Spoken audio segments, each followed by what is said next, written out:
Hoş eyledik bu kıyda yeni çıkan su kıyda.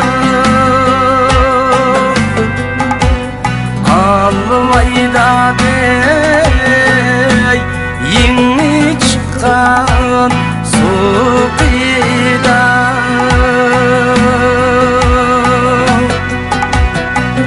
Yarmin saklaydı küyerdeki dukida. Almayda dey küyerdeki dukida.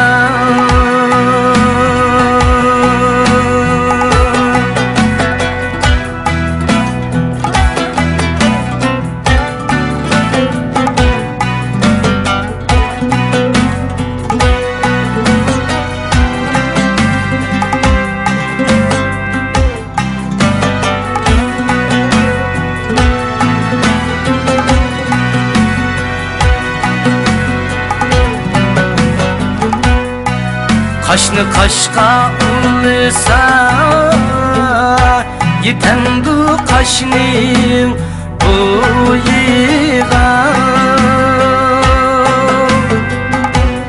Almayda dey yetendu kaşının boyığa.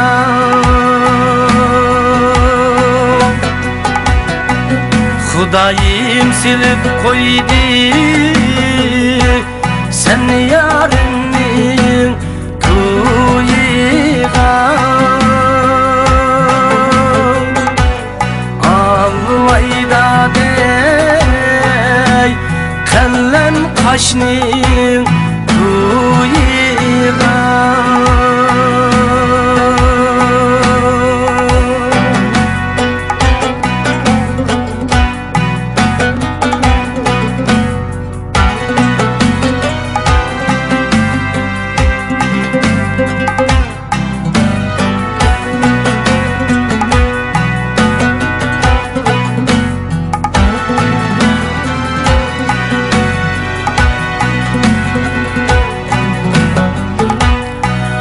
On kılındı on üzük,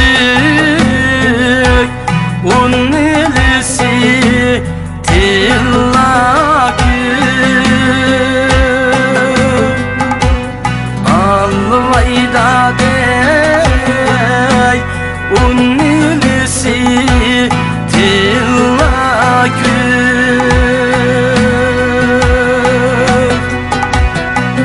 Düşman kız kıvrıksız ayrılmaylı kara gül. Almayda dey ayrılmaylı